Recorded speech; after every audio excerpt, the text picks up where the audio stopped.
हाँ भाई बच्चों, ओ बच्चों, केमिकल बॉन्डिंग चल रहा था हमारा, है ना। और केमिकल बॉन्डिंग में आज हम बात करने वाले हैं अपने आगे की तरफ। तो कल मैंने आपको क्या बता दिया था? कल मैंने आपको हाइब्रिडाइजेशन बता दिया था कि हाइब्रिडाइजेशन क्या है, किस तरह से कैलकुलेट किया जाता है। एसपी हाइब्रिडाइजेशन है तो जियोमेट्री कैसी होगी? लीनियर होगी। sp2 में ट्राइगोनल प्लेनर होगी, sp3 में टेट्राहेड्रल होगी, sp3d में ट्राइगोनल बाइपिरामिडल होगी, sp3d2 में स्क्वायर बाइपिरामिडल होगी, या फिर इसे हम क्या बोलते हैं, ऑक्टाहेड्रल के नाम से भी जानते हैं। सिग्मा और लोन पेयर का सम 2 3 4 5 6 7 एंड सो ऑन चलता है। समझ में आ रही बात? उसी के हिसाब से हमारी क्या सेट होती है, हाइब्रिडाइजेशन सेट हो जाती है। समझ में आ रही बात आपके? अरे बोलो भाई। उसके बाद हमने क्या पढ़ाया था?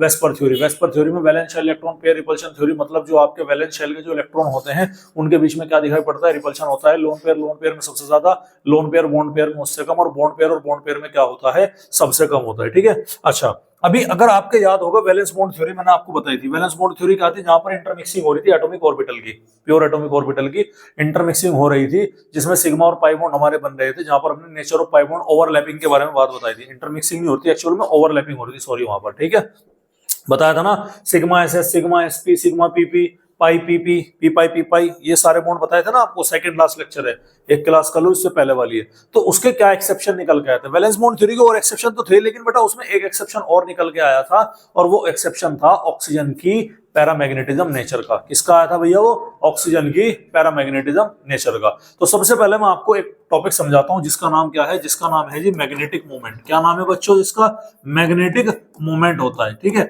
यानी कि मैग्नेटिक प्रॉपर्टी की तरफ के, मैग्नेटिक प्रॉपर्टी के बारे में हम क्या करते हैं बच्चों? बात करते हैं। तो हमारे पास में स्पीसीज दो तरह की होंगी। एक होगी आपकी डाया एटोमिक, एक क्या होगी भाई आपकी? डाया एटोमिक, और दूसरी क्या होती है भाई आपकी? पैरामैग्नेटिक। डाया एटोमिक स्पीसीज कौन सी होगी भैया? सॉरी, क्या क्या बोल रहा हूं मैं? डाया एटोमिक नहीं है, डाया मैग्नेटिक है वो। ठीक है, क्या है भैया ये? Diamagnetic. ठीक है, और एक क्या होगी हमारा? Paramagnetic. समझ में आ रही बात? तो डायमैग्नेटिक कहां होगी? जहां पर इलेक्ट्रॉन क्या होंगे हमारे? पेयर्ड होंगे, जोड़े में होंगे। पैरामैग्नेटिक कहां होगी? जहां पर इलेक्ट्रॉन हमारे कहां होंगे? अनपेयर्ड होंगे। बोलो भाई, समझ में आ रही कि नहीं आ रही बात? हाइड्रोजन के वैलेंस शेल में कितना इलेक्ट्रॉन है? एक। अरे हाँ या ना, एक वैलेंस शेल है। एक और हाइड्रोजन से मिलेगा, कितने बन गए इसके? अब दो। डायमैग्नेटिक के पैरामैग्नेटिक? डायमैग्नेटिक। समझ में आ रही बात? नाइट्रोजन के वैलेंस शेल में कितने हैं भैया? N2। नाइट्रोजन के वैलेंस शेल में कितने इलेक्ट्रॉन है? 5। अबे 5 होंगे ना, 5 होंगे तो 2 में कितने होंगे टोटल? 10। क्या हो गए आपके? डायमैग्नेटिक हो गए, नहीं होगा? उसी तरह से आपका O2 के बारे में बात करें। O2 के वैलेंस शेल में कितने इलेक्ट्रॉन है? 6। 2 में कितने हो गए? 12। तो डाया की पैरा? डाया। लेकिन ये डाया नहीं होता है। समझ में आ रही बात? ये क्या होता है? ये होता है बेटा आपका पैरामैग्नेटिक। ये एक्सेप्शन था, इसी की वजह से ही क्या आई थी बेटा? मॉलिक्यूलर ऑर्बिटल थ्योरी हमारी निकल करके आई थी। बोलो भाई, यहां तक कहानी समझ में आई कि नहीं आई? चलेगा। तो अगला पॉइंट हमारा क्या है? अगली जो थ्योरी हमारी, उस थ्योरी का नाम है मॉलिक्यूलर ऑर्बिटल थ्योरी, जो कि किसके ऊपर डिपेंड थी? ये डिपेंड करती है वेव नेचर ऑफ इलेक्ट्रॉन के ऊपर। किसके ऊपर डिपेंड करती है भैया? वेव नेचर ऑफ इलेक्ट्रॉन के ऊपर ये क्या करती है? मॉलिक्यूलर ऑर्बिटल थ्योरी दी गई थी। ठीक है, इसमें और वैलेंस बॉन्ड थ्योरी में क्या, किस चीज का फर्क है वो देखिएगा बेटा। मॉलिक्यूलर ऑर्बिटल थ्योरी और वैलेंस बॉन्ड थ्योरी में सिर्फ इतना फर्क है कि वैलेंस बॉन्ड थ्योरी में एटॉमिक ऑर्बिटल का ओवरलैपिंग हो रहा था। क्या हो रहा था भाई? ओवरलैपिंग। एस ऑर्बिटल दूसरे से ओवरलैप कर रहा था। अगर तुम्हारे याद हो, मैंने बताया था कि ये एस ऑर्बिटल है, ये एस ऑर्बिटल है, तो इलेक्ट्रॉन कहां पाया जाएगा? इस वाले एरिया में। तो ये क्या थी हमारी? एस एस ओवरलैपिंग थी। फिर मैंने आपको एक बताया था कि एक मेरा ये पी था, फिर एक मेरा क्या था? ये दूसरा पी था। तो ये वाली ओवरलैपिंग कौन सी है? कोएक्सियल पीपी, सिग्मा बॉन्ड बना रही थी। अरे याद है? फिर एक मैंने आपको बताया था कि ये हो गया, और दूसरा आपको बताया था ये हो गया। ये कौन सा बॉन्ड हो गया? Pi bond, P pi bond है। तो ये कहां था? ये तो था हमारा वैलेंस बॉन्ड थ्योरी में। मॉलिक्यूलर ऑर्बिटल थ्योरी में क्या होता है? यहां पर एटॉमिक ऑर्बिटल की ओवरलैपिंग नहीं होती। हाइब्रिडाइजेशन की तरह एटॉमिक ऑर्बिटल की क्या होती है भैया? एटॉमिक ऑर्बिटल की बेटा यहां पर हाइब्रिडाइजेशन की तरह होती है इंटरमिक्सिंग। क्या होगी भाई एटॉमिक ऑर्बिटल की? इंटरमिक्सिंग हमको होती हुई नजर आएगी। समझ में आ रही बात आपके? अरे क्लियर है? कोई दिक्कत वाली बात है? तो क्या बोला मैंने कि यहां पर एटॉमिक ऑर्बिटल की क्या होगी? इंटरमिक्सिंग होगी, जैसे हाइब्रिडाइजेशन हो रहा था। और इंटरमिक्सिंग होने के बाद में हाइब्रिडाइजेशन में बनते हैं हाइब्रिड ऑर्बिटल। क्या बनते हैं भाई? Hybrid orbital. यहां पर क्या बनेंगे? यहां पर बनेंगे मॉलिक्यूलर ऑर्बिटल। समझ में आ रही बात आपको? क्लियर है? अभी समझाऊंगा कि मॉलिक्यूलर ऑर्बिटल का मतलब क्या है। ठीक है, तो पहले समझिएगा कि मॉलिक्यूलर ऑर्बिटल थ्योरी किसके ऊपर डिपेंड करती है? वेव नेचर ऑफ इलेक्ट्रॉन के ऊपर डिपेंड करती है। क्वेश्चन आ सकता है, ध्यान से देखिएगा। पहला point, wave nature of electron के ऊपर डिपेंड करती है। दूसरा क्यों बताई गई? ये बताई गई इलेक्ट्रॉन जो ऑक्सीजन की स्पीसीज थी वो उसके पैरामैग्नेटिज्म को एक्सप्लेन करने के लिए इस थ्योरी का स्टार्टिंग हुआ था। उसके बाद में क्या है, उसके बाद में इस थ्योरी का पोस्टुलेट ये है कि एटॉमिक ऑर्बिटल आपस में इंटरमिक्स करके नए मॉलिक्यूलर ऑर्बिटल बनाते हैं, और जितने तुम एटॉमिक ऑर्बिटल मिलाओगे उतने ही नंबर ऑफ क्या बनेंगे, आपके मॉलिक्यूलर ऑर्बिटल बनते हुए नजर आएंगे। समझ में आ रही बात? क्लियर है? अभी ध्यान सुनिएगा। अब वेव है ना, वेव ध्यान से सुनिएगा, वेव है ना, वेव है, वेव नेचर है, तो वेव को मैं ऐसे रिप्रेजेंट कर सकता हूं, ये क्या है मेरी, ये वेव है, हाँ या ना, ठीक है। ये वेव का पॉजिटिव और ये क्या है आपका नेगेटिव इंटरफेरेंस, मतलब ये पॉजिटिव वाला पार्ट है, कौन सा नेगेटिव वाला। लेकिन ये वेव हमारी ऐसे भी तो हो सकती है ना, इस तरह से है भाई, ऐसे भी तो पॉसिबल है, यानी कि नेगेटिव से शुरू हो रही है और ये क्या हो रही है, पॉजिटिव से शुरू हो रही है। अब ध्यान से सुनना मेरी बात, ध्यान सुनना। अगर ओवरलैपिंग या इंटरमिक्सिंग इस हिसाब से है कि एक स्पीसीज का, देखिए लॉ में यहीं पर बना देता हूं ये, ठीक है,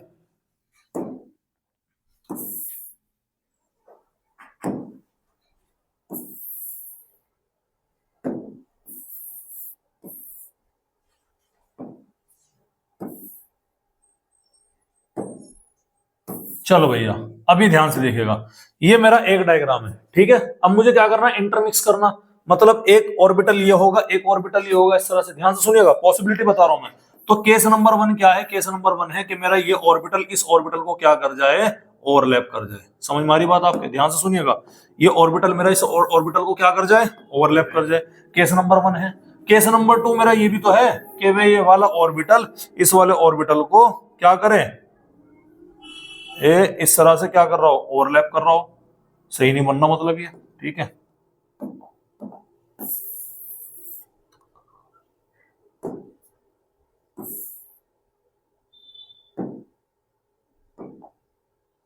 बन गया, हाँ ठीक है, ये काम आ जाएगा। हाँ भाई समझ में आ रही बात? तो ये क्या कर जाए, ये हमारा इस ऑर्बिटल को इस तरह से क्या कर जाए, ओवरलैप कर जाए। मतलब समझ रहे, समझ रहे? तो अच्छा बताओ, सिमेट्रिसिटी कहाँ दिखाई पड़ रही है आपको, ऊपर वाले में कि नीचे वाले में? ऊपर वाले में है गधों। अबे जो जिसका है उसी के ऊपर तो आ गया। समझ में आ रही बात? तो ये लग रहा, ऐसा लग रहा है कि तुमने 2 मिला रखे यहां, लेकिन मिलाए कितने तुमने यहां, 2 मिला रखे, मालूम है? तो ये ऑर्बिटल, एटॉमिक ऑर्बिटल जब अगर सेम फेज के हैं, सेम फेज का मतलब है अगर एक कभी पॉजिटिव और दूसरा कभी क्या है पॉजिटिव आपस में ओवरलैप करेंगे तो इसको बोलेंगे कंस्ट्रक्टिव इंटरफेरेंस, और इनसे जो ऑर्बिटल बनते हैं उनको बोलते हैं बॉन्डिंग मॉलिक्यूलर ऑर्बिटल। समझ में आ रही बात? और अगर एक का पॉजिटिव है मतलब अपोजिट फेज के इलेक्ट्रॉन जो है आपस में अपोजिट फेज के एटॉमिक ऑर्बिटल आपस के मिक्स होते हैं तो इसको हम बोलते हैं एंटी बॉन्डिंग मॉलिक्यूलर ऑर्बिटल। अभी इसको मैं थोड़ा सा और क्लियर करता हूं आपके, ठीक है। चलिएगा भाई, मेरे पास है, ध्यान सुनिएगा, मैंने बोला आपको कि मेरे पास में कौन सा है, एस ऑर्बिटल है, ये भी कौन सा हो गया मेरे पास में, 1s हो गया, ये भी 1s है और ये भी क्या है, 1s है। इसका भी फेज कौन सा है, पॉजिटिव, और इसका भी कौन सा है, पॉजिटिव। ध्यान सुनिएगा, तो ये 1s और 1s मिला करके क्या बना लेगा, इस तरह से ओवरलैपिंग होगी कि नहीं होगी, पॉजिटिव पॉजिटिव की होगी, तो ये क्या बनाएगा, सिग्मा बॉन्ड बनेगा, और सिग्मा कौन सा बनेगा, सिग्मा 1s बनेगा। समझ में आ रही बात? लेकिन पॉसिबिलिटी ये भी तो है कि ये आपका क्या है, 1s है पॉजिटिव वाला, और ये 1s कौन सा हो गया तुम्हारा, निगेटिव वाला। अरे हो गया कि नहीं हो गया? तो पॉजिटिव निगेटिव कैसे बनेगा, तो बेटा आपकी सिग्मा बॉन्ड, लेकिन उस सिग्मा बॉन्ड को चूंकि अपोजिट फेज है ना तो उसको मैं कैसे लिखूंगा, सिग्मा स्टार 1s लिखूंगा। तो जहां भी लिखा गया स्टार समझ जाना कि फेज क्या है, अपोजिट है, जहां पर बिना स्टार के समझ जाना क्या है, फेज सेम है। जो बिना स्टार के लिखा हुआ है उस मॉलिक्यूलर ऑर्बिटल को हम बोलते हैं भाई बॉन्डिंग मॉलिक्यूलर ऑर्बिटल। क्या बोलेंगे भाई, बॉन्डिंग मॉलिक्यूलर ऑर्बिटल। और जिसमें स्टार लगा हुआ है उसको हम बोलेंगे एंटी बॉन्डिंग मॉलिक्यूलर ऑर्बिटल। बोलो भाई, यहां तक कहानी समझ में आई कि नहीं आई? अभी हम और चलते हैं और देखते हैं, ठीक है। चलिएगा, मैंने ये ले लिया भैया कि मेरा ये पी ब्लॉक है, ठीक है। ध्यान सुनिएगा, ये पी ऑर्बिटल है, ठीक है। चलिए, तो मैं इसी को लेकर के यहां पर काम करता हूं।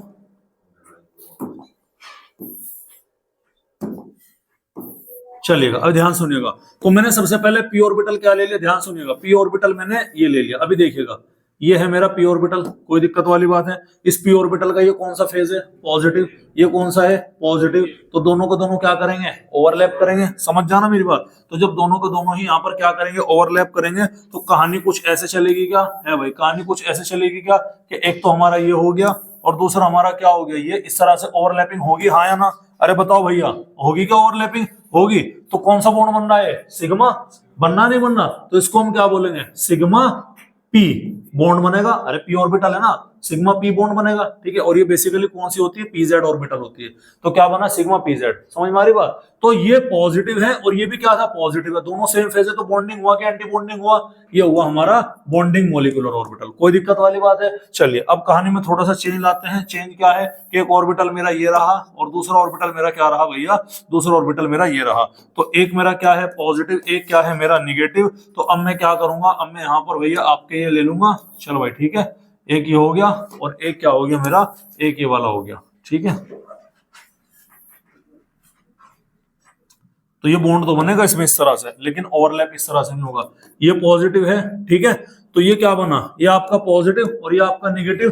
तो ये ओवरलैपिंग हो तो रही सिग्मा टाइप की, लेकिन इस बार इसे क्या लिखा जाएगा, sigma star, sorry sigma star PZ. क्या बोलेंगे इसको, सिग्मा स्टार पीजेड। और ये ऑर्बिटल कौन सा है, एंटी बॉन्डिंग मॉलिक्यूलर ऑर्बिटल। समझ में आ रही बात आपको। अभी और समझाएंगे, डोंट वरी अबाउट। यानी कहने का मतलब क्या है कि आपके दो तरह के मॉलिक्यूलर ऑर्बिटल बनेंगे। कितने तरह के, दो तरह का। अगर दोनों एटॉमिक ऑर्बिटल प्लस प्लस या माइनस माइनस के मतलब सेम फेज के हैं, तो जो बनने वाला ऑर्बिटल है वो बॉन्डिंग होगा। और जो मतलब दूसरा ऑर्बिटल है अगर अपोजिट फेज का, तो बनने वाला ऑर्बिटल क्या होगा, एंटी बॉन्डिंग मॉलिक्यूलर ऑर्बिटल होगा। भैया ये कहानी आपने क्या रखनी है, ये कहानी आपको यहाँ पर याद रखनी है। अरे भाई बताओ, कोई दिक्कत वाली बात है भाई, कोई दिक्कत वाली बात है। दूसरा क्वेश्चन एग्जामिनर यहाँ से पूछ सकता है कि बॉन्डिंग मॉलिक्यूलर ऑर्बिटल में और एंटी बॉन्डिंग में ज्यादा अनस्टेबिलिटी कहां देखने मिलेगी, ज्यादा अनस्टेबिलिटी मिलेगी एंटी बॉन्डिंग के अंदर। और अगर उसकी स्टेबिलिटी ज्यादा, अनस्टेबिलिटी ज्यादा है, तो बेटा जो आपका उसकी मतलब बोल सकते हैं कि एनर्जी होगी, वो भी क्या होगी, वो भी आपको ज्यादा देखने मिलेगी। क्योंकि जितनी ज्यादा एनर्जी होगी उतनी ही ज्यादा क्या होगी, अनस्टेबिलिटी उसके अंदर देखने मिलेगा। भाई कोई आदमी बात बात पे सिर फोड़ दे,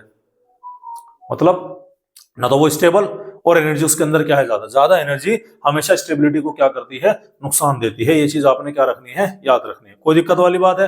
अब इसकी कॉन्फ़िगरेशन देखिएगा कैसे है, ध्यान से सुनिएगा, ध्यान से सुनना मेरी बात। तो इसको कैसे लिखा जाएगा, तुम्हारा पहले से इलेक्ट्रॉनिक कॉन्फ़िगरेशन देखिएगा। अगर तुम नॉर्मल लिखते, अगर तुम नॉर्मल ओवरलैपिंग से लिखते, तो नॉर्मल क्या लिखते, 1s। अब ऐसे तो लिखते 1s के बाद क्या लिखते हैं, 2s। 2s के बाद क्या लिखते हैं, 2p। आया ना। एस में एक डब्बा होता है, एस में एक डब्बा, पी में कितने डब्बे होंगे, 3 डब्बे। ये कौन सा हो गया, पी एक्स। ये कौन सा हो गया, पी वाई। ये कौन सा हो गया, पी जेड। तो इसको कैसे लिखा जाएगा, दूसरे तरीके से लिख सकता हूं, 1s। 1s के बाद क्या लिखा जाएगा, 2x। 2x के बाद में 2px लिख सकता हूं। 2px के बाद में क्या हो गया, 2py। और 2py के बाद में क्या हो गया, 2pz। अब ऐसे लिखा जाएगा, नहीं लिखा जाएगा। ये है तुम्हारी किसकी कहानी, ये है तुम्हारी एटॉमिक ऑर्बिटल की। किसकी कहानी है भैया, तुम्हारी ये एटॉमिक ऑर्बिटल की कहानी है। लेकिन अब तुम्हारा क्या हो गया, अब तुम्हारा हो गया एटॉमिक ऑर्बिटल मिक्स कर दिए गए, मिक्स करके क्या बन गए, मॉलिक्यूलर ऑर्बिटल। तो जहां जहां जो लिख रहा हूं उससे पहले क्या लगाओ, सिग्मा लगाओ। तो मैं बता दूं, इलेक्ट्रॉनिक कॉन्फ़िगरेशन देखिएगा तो क्या लिखा जाएगा, पहले सिग्मा 1s से लिखा जाएगा, लिखा जाएगा नहीं भाई, 1s आ रहा ना, तो इस बार क्या लिखा, 1s। लेकिन ये बॉन्डिंग नहीं लिखना, साथ के साथ क्या लिखना, एंटी बॉन्डिंग भी लिखना। सिग्मा 1s है तो क्या बनेगा, सिग्मा स्टार 1s भी बनेगा। समझ में आ रही बात। ये 1s है ना, इसी 1s को sigma 1s, sigma star 1s है, क्योंकि एस ऑर्बिटल हमेशा क्या बनाएगा, सिग्मा बॉन्ड बनाएगा। उसके बाद में आ गया मेरा सिग्मा 2s। इसके बाद क्या आया, 2s आया ना, तो 2s के बाद क्या बना, सिग्मा 2s। और उसके बाद क्या आ जाएगा, सिग्मा स्टार 2s आ जाएगा। आ रही बात समझ में, अरे क्लियर है, कोई दिक्कत वाली बात है भाई।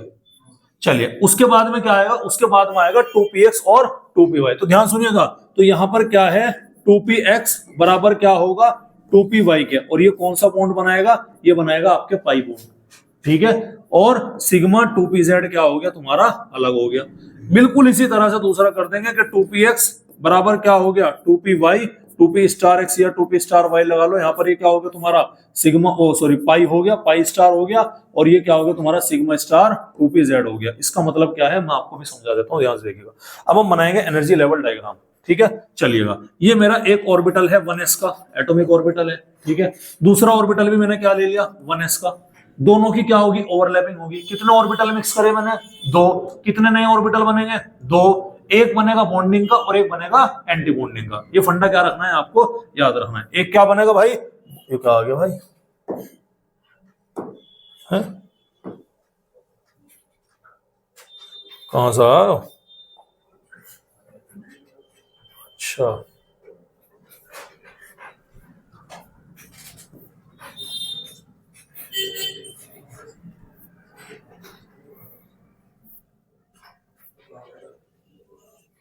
यही है क्या,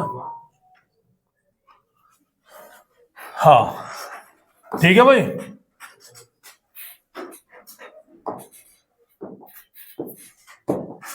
हाँ भाई, एक क्या बना भाई, दो एटॉमिक ऑर्बिटल लिए, एक लिया 1s का, एक लिया दूसरा भी 1s का। अब अगर दोनों सेम ओवरलैप कर गए तो क्या बनेगा, बॉन्डिंग मॉलिक्यूलर ऑर्बिटल। कितना बनेगा, एक, और इस ऑर्बिटल को मैंने क्या नाम दे दिया, सिग्मा 1s का, जिसकी एनर्जी इनसे कम होगी। लेकिन अपोजिट फेज के भी तो जा सकते हैं, तो उसकी एनर्जी इससे क्या हो जाएगी, हाई हो जाएगी। इसको मैं क्या नाम दे दूंगा, सिग्मा स्टार 1s का नाम दे दूंगा। इस तरह से रिप्रेजेंट किया जाता है, ठीक है। तो ये आप sigma 1s sigma star 1s क्या है, आपके मॉलिक्यूलर ऑर्बिटल है। 1s और 1s क्या है, एटॉमिक ऑर्बिटल है। ये एटॉमिक ऑर्बिटल है जो कि मॉलिक्यूलर ऑर्बिटल बनने के बाद में ये क्या हो जाते हैं, खत्म हो जाते हैं, केवल यही बचता है। समझ में आ रही बात, 1s आ गया। बिल्कुल इसी तरह से अगर मैं लेना चाहूं तो बिल्कुल इसी तरह से मैं क्या ले सकता हूं बेटा, बिल्कुल इसी तरह से मैं ले सकता हूं सिग्मा 2s का। किसका ले सकता हूं, 1 की जगह मैं क्या ले लूंगा, 2s। यहां पर भी क्या ले लूंगा, 2s। तो टोटल कितने ऑर्बिटल हैं, एक और एक दो, कितने नए ऑर्बिटल बनेंगे, दो, एक बॉन्डिंग का और एक क्या बना, बॉन्डिंग का। तो सिग्मा 2s और ये क्या बनेगा, सिग्मा स्टार 2s। कोई दिक्कत वाली बात है।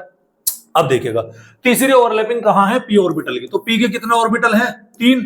अबे p में 3 डब्बे, इधर भी कितने डब्बे हैं, 3 डब्बे, हाँ या ना। ध्यान से सुनिएगा, ये px हो गया, ये py हो गया, ये pz हो गया, इधर भी px हो गया, ये भी py हो गया, और ये भी क्या हो गया, pz हो गया। और ये क्या है हमारा 2p, ये क्या है हमारा 2p। कितने ऑर्बिटल है भैया, टोटल 6। कितने नए ऑर्बिटल बनेंगे, 6। 3 कैसे होंगे, बॉन्डिंग, 3 कैसे होंगे, एंटी बॉन्डिंग। अब जो 3 बॉन्डिंग होंगे वो कैसे होंगे, और 3 एंटी बॉन्डिंग है वो कैसे होंगे, ध्यान सुनिएगा। ये जो है ना आपका, ये इस तरह से, ये 2 ऑर्बिटल तो यहां पर एक साथ आएंगे। समझ में आ रही बात, इसको हम क्या बोलेंगे, 2px और 2py। आ रही बात समझ में, जो कि कौन सा बॉन्ड बनाएंगे, पाई बॉन्ड की फॉर्मेशन करेंगे। अरे कोई दिक्कत वाली बात है। और एक ऑर्बिटल हमारा ऊपर आएगा जिसको हम क्या बोलेंगे, 2pz, और इसका बॉन्ड बनेगा सिग्मा। ठीक है, तो 2 ऑर्बिटल तो हमारे ये रहे, ठीक है, 3 हो गए, 3 ऊपर आएंगे। तो जैसे पाई बॉन्ड यहां पर था तो 2 ऑर्बिटल यहां पर आ गया हमारा। 2px बराबर क्या है, 2py, ये पाई बॉन्ड है, पाई बॉन्ड है, पाई स्टार है, और यहां पर क्या आ गया हमारा, सिग्मा स्टार 2pz। ये इस तरह से हमारा देखने मिलेगा। तो समय के साथ साथ क्या हो जाएगा, ये और ये खत्म हो जाएंगे, केवल और केवल ये बचेंगे। अब ट्रिक याद रखिएगा, 11 11 21 और 21। मतलब समझे आप, मतलब समझे, नहीं समझे। जब भी आप किसी एटम की इलेक्ट्रॉनिक कॉन्फ़िगरेशन लिखोगे, जब भी आप किसी एटम की क्या लिखोगे, इलेक्ट्रॉनिक कॉन्फ़िगरेशन लिखोगे, तो सबसे पहले आएगा एक ऑर्बिटल। ठीक है, मॉलिक्यूलर की बात हो रही, ये रहा मेरा एक ऑर्बिटल। ट्रिक क्या है, 11 11 21 और 21 है ना, तो एक ऑर्बिटल, दूसरा ऑर्बिटल 11, आगे 11, तीसरा ऑर्बिटल सिंगल है, चौथा भी क्या है, सिंगल आ गया, आगे 11। उसके बाद क्या है, 21 21 21 में 2 और 1 आ गया, और फिर क्या आ गया, 2 और 1 आ गया। तो ये चीज आपको क्या रखनी है, ध्यान रखनी है। समझ में आ रही बात आपको। फॉर एग्जांपल मैं आपसे बोलता हूं, और ये वैलिड है अप टू नाइट्रोजन तक। ये वैलिड क्या है, अप टू नाइट्रोजन तक है। मैं आपको एग्जांपल दे देता हूं, मैं आपको नाइट्रोजन का ही भर के दिखा देता हूं। किसका भरता हूं मैं भैया, नाइट्रोजन का। तो नाइट्रोजन का हमारा ये रहा, नाइट्रोजन के टोटल कितने इलेक्ट्रॉन है भैया, 14 इलेक्ट्रॉन है। कितने इलेक्ट्रॉन है, 14 इलेक्ट्रॉन। तो कैसे भरा जाएगा देखिएगा। सबसे पहले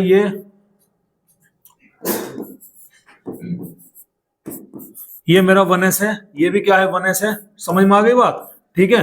और ये क्या हो गया मेरा, सिग्मा 1s आ गया। ये क्या हो गया, सिग्मा स्टार 1s आ गया। कोई दिक्कत वाली बात है भैया।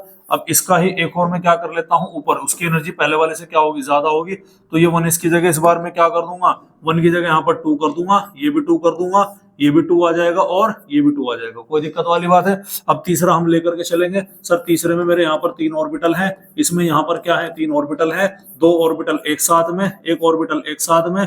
उसके बाद में भैया यहाँ पर क्या होगा, 2 ऑर्बिटल एक साथ में, और एक ऑर्बिटल क्या होगा, एक साथ में। तो इस तरह से इन्हें क्या कर देंगे, इस तरह से इन्हें हम ज्वाइंट करते हुए अपने दिखा देंगे। ठीक है, क्लियर है, कोई दिक्कत वाली बात है। अब इसकी इलेक्ट्रॉनिक कॉन्फ़िगरेशन देख, कितने इलेक्ट्रॉन है, 14। 14 में एक इलेक्ट्रॉन तो यहाँ पे भरा जाएगा, हाँ है ना। अब दूसरा ऊपर नहीं भरना, दूसरा कहां भरेंगे, नीचे। तीसरा यहाँ, चौथा यहाँ, पांचवा यहाँ, छठा यहाँ, सातवां यहाँ, आठवां यहाँ। कितने इलेक्ट्रॉन भर लिए भाई, अब का 9वां नंबर है। तो 9वां इलेक्ट्रॉन कहां भरा जाएगा, यहाँ भरा जाएगा। तो तुम्हारे याद होगा, एक एक डब्बे में पहले एक इलेक्ट्रॉन जाएगा, जाएगा नहीं जाएगा। तो ऐसे मत कर देना कि ये 9वां है तो ये 10वां यहाँ, नहीं, 9वां यहाँ है तो 10वां कहाँ आएगा, यहाँ पर। आ रही बात समझ। फिर 11वां यहाँ है तो 12वां कहाँ आएगा, यहाँ पर। फिर 13वां भरो और 14 भरो। समझ में आ रही बात। तो 14 इलेक्ट्रॉन कहाँ चले गए, यहाँ तक चले गए। तो स्पीसीज देख करके बताओ क्या सारे इलेक्ट्रॉन जोड़े में है क्या, देख लो भाई सारे इलेक्ट्रॉन जोड़े में है, तो इसीलिए स्पीसीज कैसी हो गई हमारी, ये हो गई हमारी डायामैग्नेटिक। अरे कोई दिक्कत वाली बात है। अब ऑक्सीजन का केस में लेके चलता हूं, तो मैं इसे एज इट इज के एज इट इज को क्या कर लेता हूँ भैया, यहाँ से कॉपी कर लेता हूँ, ठीक है। चलिएगा, ये ऑक्सीजन का मैं केस ले लेता हूँ, तो ऑक्सीजन का केस में क्या डिफरेंस आता है वो मैं आपको समझाने की कोशिश करता हूँ। ये देखिएगा, तो एज इट इज डायग्राम मैंने ले लिया, तो ये भी भैया अब देखो, ये 11 11 11 11 मतलब 1 और 1 11, 1 और 1 11, 2 और 1 21, 2 और 1 21। ऑक्सीजन के केस में क्या आता है, इसके केस में आता है 11 11 12 और 21। मतलब 12 क्या है, 1 और 1 11, फिर 1 और 1 11, 12 का मतलब एक जो ऊपर है ना उसे नीचे कर दो और 2 को क्या कर दो, ऊपर कर दो। बस ये डिफरेंस यहाँ पर आएगा निकल के, तो उसको हम देखते हैं। तो ये क्या आ गया हमारा, 1 नीचे आ गया और 2 कहाँ हो गए हमारे, 2 ऊपर हो गए, ठीक है। अब भरना शुरू करें, तो O2 के ऑक्सीजन के कितने इलेक्ट्रॉन है, टोटल 16। हमें ये देखना है कि ये डायटोमिक नहीं है, पैरामैग्नेटिक क्यों है, ठीक है। तो भरो, 2 इलेक्ट्रॉन यहाँ है, 2 यहाँ, 2 6 2 8, 8 हो गए इलेक्ट्रॉन। कितने रह गए भैया, 8 रह गए ना, 16 इलेक्ट्रॉन है ना। 8 के बाद में ये तो एक ही डब्बा है, तो दोनों को पूरा का पूरा भरा जाएगा। 8 तो कितना हो गए 10, उसके बाद में क्या है 11, उसके बाद में क्या है 12 13 और 14 आया ना। अब 15वां इलेक्ट्रॉन कहाँ जाएगा, यहाँ पर, और 16वां कहाँ जाएगा, यहाँ पर। समझ गए, तो हो गया अनपेयर्ड इलेक्ट्रॉन। तो दिखने में क्या लग रहा, दिखने में लग रहा सर 16 इलेक्ट्रॉन है तो डायमैग्नेटिक होना चाहिए, लेकिन यहां पर जैसे ही हमने देखा तो क्या पाया, 2 अनपेयर्ड इलेक्ट्रॉन है। कितने अनपेयर्ड इलेक्ट्रॉन है, 2 अनपेयर्ड इलेक्ट्रॉन है, इसीलिए ऑक्सीजन क्या हो गया हमारा, पैरामैग्नेटिक हो गया। अरे कोई दिक्कत वाली बात है। अब इसी चीज में यहां पर आता है बॉन्ड ऑर्डर। क्या आता है भैया, बॉन्ड ऑर्डर। अगर आपको कैलकुलेट करना है, आपके एनसीईआरटी के अंदर है, तो 1/2 ब्रैकेट में NB माइनस NA। NB का मतलब कितने number of electron in bonding molecular orbital है, और Na का मतलब है electron in anti bonding molecular orbital होगा, उसको हम यहाँ पर कैलकुलेट करेंगे। देखिएगा, फॉर एग्जांपल मैं आपको यहीं पर बात कर देता हूं इसके लिए। तो बॉन्डिंग का कौन कौन सा है, 1 2, यही तो बॉन्डिंग वाले है। तो 2 4 2 6 2 8 और 2 10, 10 इलेक्ट्रॉन किसके हैं, बॉन्डिंग के। एंटी बॉन्डिंग में कितने, सिग्मा स्टार वाले में, मतलब स्टार वाले में 2 2 4 4 ही है, तो 10 में से 4 गए, 6 में 6 गए, 10 में से 4 गए, कितना बचे 6, और ये 1/2 इंटू 6 कितना हो गया 3। तो N2 के बीच में कितना मॉलिक्यूल आएंगे, नाइट्रोजन के 2 नाइट्रोजन के मॉलिक्यूल के बीच में कितने बॉन्ड बनेंगे, 3 बनेंगे। समझ में आ रही बात। ऑक्सीजन का देखिएगा 1/2 बॉन्ड ऑर्डर क्या है भैया, बॉन्ड ऑर्डर का मतलब है कितने बॉन्ड है, 1/2 इंटू नंबर ऑफ बॉन्डिंग में कितना, बॉन्डिंग मतलब जिसमें स्टार नहीं लग रहा, नॉर्मल वाले। तो 2 2 4 2 6 2 8 और 2 10, अरे हो गए क्या 10 इलेक्ट्रॉन।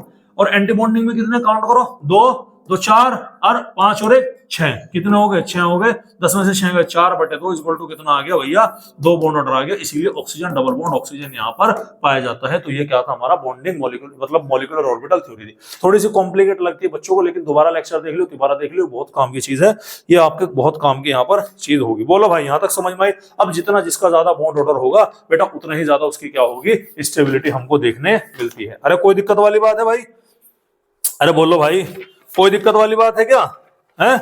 चलिए, तो यहाँ पर हमारा ये कोवेलेंट बॉन्ड वगैरह क्या होता है बेटा, यहाँ पर हमारा कोवेलेंट बॉन्ड होता है पूरा। उसके बाद में एक और बॉन्ड है हमारा, और उस बॉन्ड का नाम क्या है भैया, आप जानते हैं अच्छी तरह से, हाइड्रोजन बॉन्ड। अरे जानते हैं क्या, क्या होता है हाइड्रोजन बॉन्ड। हाइड्रोजन का बॉन्ड बनाया गया किसके साथ में, फ्लोरीन ऑक्सीजन या नाइट्रोजन के साथ में। समझ में आ रही बात। ये बॉन्ड क्या होता है, ये बॉन्ड होता है वीकर देन कोवेलेंट बॉन्ड से थोड़ा सा कमजोर बॉन्ड होता है। स्पेशल टाइप का बॉन्ड इसलिए है क्योंकि सबसे ताकतवर एलिमेंट के साथ में सबसे छोटा बच्चा घूम रहा, तो वो भी अपने आप को दादा समझता है। समझ में आ रही कि नहीं आ रही बात। अब ये आपके हाइड्रोजन बॉन्ड जो होते हैं ना, इससे कंपाउंड की स्टेबिलिटी बढ़ जाती है। तो बेसिकली आपके क्या होते हैं, 2 तरह के होते हैं। कितने तरह के, 2 तरह का। एक होगा आपका इंटरमोलिक्यूलर, एक क्या होगा भैया आपका इंटरमोलिक्यूलर हाइड्रोजन बॉन्डिंग। एक क्या है बच्चों आपका इंटरमोलिक्यूलर हाइड्रोजन बॉन्डिंग, और दूसरा क्या है भाई आपका, दूसरा हो गया बच्चों आपका इंट्रामोलिक्यूलर हाइड्रोजन बॉन्डिंग। इंटर का मतलब बीच में, मॉलिक्यूलर मतलब 2 मॉलिक्यूल के।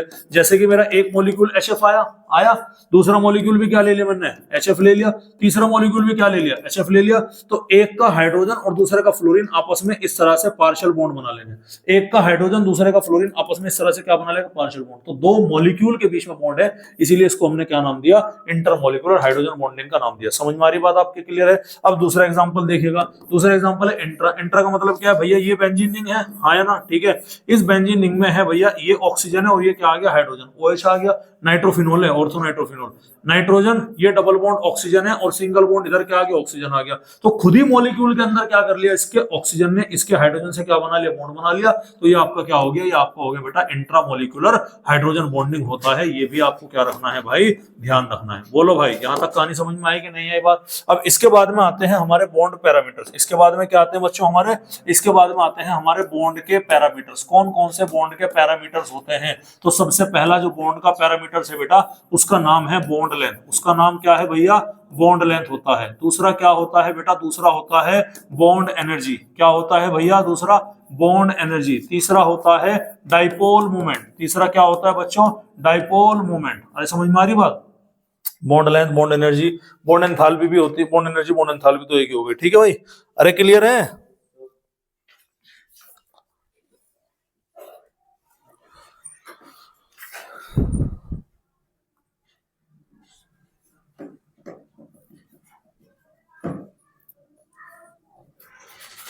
ठीक है भाई।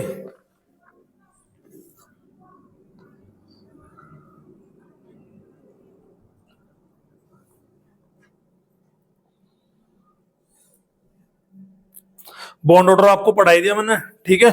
उसके बाद में एक टॉपिक और रहेगा हमारा, क्या रहेगा भैया, फॉर्मल चार्ज। ये 4 टॉपिक हमारे रह गए, तो इसको हम यहाँ पर क्या कर लेते हैं, देख लेते हैं। बॉन्ड लेंथ का मतलब तो आप जानते ही हैं, 2 एटम के बीच में बॉन्ड की जो टोटल लेंथ है भाई, 2 एटम आपस में जुड़े हुए, एक ये रहा दूसरा ये रहा, इन दोनों के बीच की जो लेंथ है उसको हम क्या बोलेंगे, बॉन्ड लेंथ बोलेंगे। समझ में आ रही बात, अरे क्लियर है। बॉन्ड एनर्जी का मतलब क्या है, इस बॉन्ड को तोड़ने में लगने वाली एनर्जी। जितनी बड़ी बॉन्ड लेंथ होगी आसानी से तोड़ सकते हो, बड़ी लकड़ी आसानी से तोड़ दोगे, छोटी लकड़ी मुश्किल से टूटेगी। तो बॉन्ड एनर्जी किसके इनवर्सली प्रोपोर्शनल है भैया, वो बॉन्ड लेंथ के इनवर्सली प्रोपोर्शनल आएगी। समझ में आ रही कि नहीं आ रही बात। बॉन्ड लेंथ स्ट्रेंथ को डिसाइड करेगी। जितना ज्यादा बॉन्ड लेंथ होगी, स्ट्रेंथ उसकी क्या होगी भैया, उतनी ही कम होगी। अगर जितनी बड़ी लकड़ी लोगे, तोड़ना क्या होगा उसको, उतना ही आसान होगा। समझ में आ रही बात। तीसरी चीज आती है बेटा डाइपोल मूवमेंट। डाइपोल मूवमेंट क्या है, ये यहाँ पर थोड़ा सा क्या है ध्यान समझिएगा। देखो आपके नोट्स के अंदर डाइपोल मूवमेंट दिया गया है, ठीक है।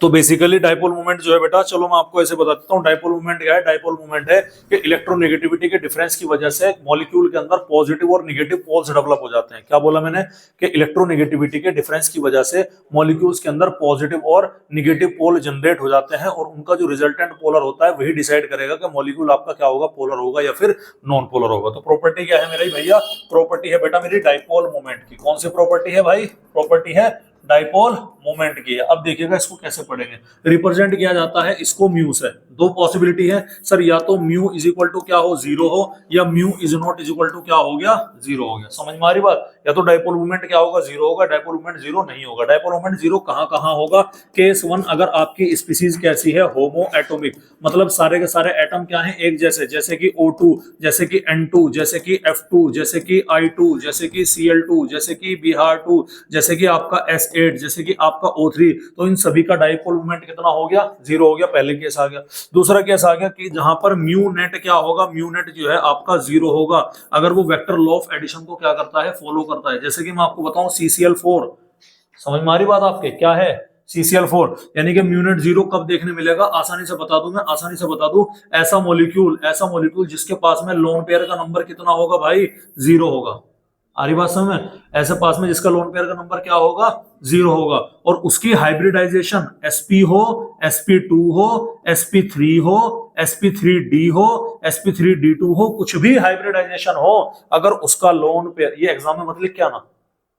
आ रही बात समझ में, ये ट्रिक है भाई, समझ में आ रही बात, ये ट्रिक है, एग्जाम मत लिख के आना। कि डाइपोल मोमेंट 0 किसका होगा, कि उसका होगा जिसके पास में लोन पेयर क्या होंगे, 0 होंगे, और कुछ भी हाइब्रिडाइजेशन है तो उसका डाइपोल मोमेंट कितना होने वाला है, 0 होने वाला है। समझ में आ रही बात। जैसे कि तुम्हारा क्या हो गया CCl4, इसका डाइपोल मोमेंट क्या है, 0। क्यों है, कार्बन के 4 इलेक्ट्रॉन होंगे, चारों को चारों उसने क्या बना लिए, बॉन्ड में बना लिए। जैसे कि मेरा क्या हो गया CO2, कार्बन के 4 इलेक्ट्रॉन है, ऑक्सीजन ने डबल बॉन्ड बना लिया। समझ में आ रही बात। डायरेक्शन कैसे, एक होता है हमारा जिसका डाइपोल मोमेंट क्या नहीं होता, 0 नहीं होता। एग्जांपल देखिएगा आपका NH3, क्या है भैया एग्जांपल, NH3। अब नाइट्रोजन के वैलेंस शेल में 5 इलेक्ट्रॉन है, तो 1 2 3 भैया, एक हाइड्रोजन, दूसरा हाइड्रोजन और तीसरा हाइड्रोजन, और ये क्या हो गया आपका, ये आपकी लोन पेयर हो गई। समझ में आ रही बात आपको, अरे आ रही बात समझ में।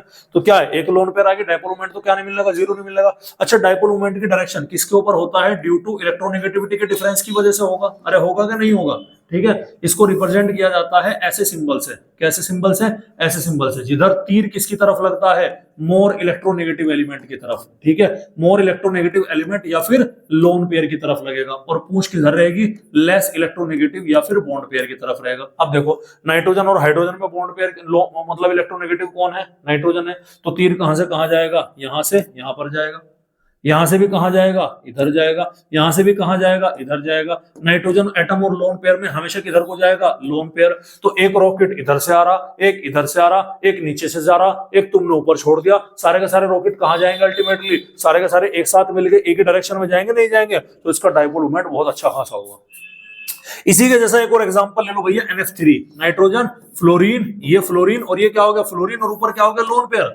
इतना तो तय है तीर एटम से कहां जाएगा, लोन पेयर की तरफ, लेकिन नाइट्रोजन फ्लोरीन में दादा कौन है, फ्लोरीन, तो तीर कहां से कहां जाएगा, इधर को, इसका कहां से यहां पर, इसका कहां से यहां से, तो एक तो जा रहा ऊपर को, बाकी सारे इधर को, तो काट देंगे नहीं काट देंगे ओवरऑल, अरे काटेंगे, तो इसका डाइपोल मोमेंट क्या होगा, इसका डाइपोल मोमेंट आपका इसके कम। और ये क्वेश्चन आता है कि NH3 और NF3 दोनों की हाइब्रिडाइजेशन सेम, दोनों का structure same, but still NF3 का जो डाइपोल मोमेंट होता है उसकी वैल्यू NH3 से क्या होती है, कम होती है। हालांकि होनी किसकी ज्यादा चाहिए, NH3 की क्या होनी चाहिए भाई, ज्यादा होनी चाहिए। बोलो भाई यहां तक कहानी समझ में आई कि नहीं आई बात। और इसी के साथ आपका ये केमिकल बॉन्डिंग वाला चैप्टर क्या होता है भाई, केमिकल बॉन्डिंग वाला चैप्टर यहाँ पर इसी के साथ में बेटा पूरा होता है। कोई दिक्कत वाली बात है। अब कल क्या होगा, कल आपका इस केमिकल बॉन्डिंग वाले चैप्टर का क्या होने वाला है बच्चों, टेस्ट होने वाला है। कोई दिक्कत परेशानी किसी को, हाँ भाई कोई दिक्कत परेशानी। जैसा कि मैंने आपको पहले ही बताया था, आपका एक टेस्ट ऑलरेडी हो चुका है और उसकी डिटेल्स आपके घर पर जा चुकी है। तो अगर आप चाहते हैं कि आपके घर पे फोन तो देखो जाएगा, ये तो बात बिल्कुल सही है।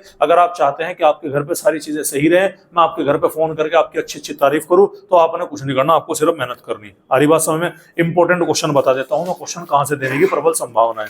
सबसे पहला मैं पूछूंगा भैया आपका ऑक्टेट रूल, ध्यान से सुनिएगा। सबसे पहला मैं क्या पूछूंगा भैया आपसे, एक ही बार बोलूंगा, दोबारा नहीं बोलने का। सबसे पहले मैं पूछूंगा भैया ऑक्टेट रूल, समझ में आ रही बात। दूसरे नंबर पे पूछूंगा लैटिस एनर्जी। तीसरे नंबर पे पूछूंगा भैया मैं, तीसरे नंबर पे पूछूंगा, वेरी गुड भाई, वो मैं नहीं बताना का, नोट्स तुम्हारे हाथ में है, मुझे नहीं पता कौन सी चीज कहां को है, ठीक है भाई। ये बंद कर दो जरा, कैमरा बंद कर दियो कोई बच्चा, हाय हाय कर दे बस।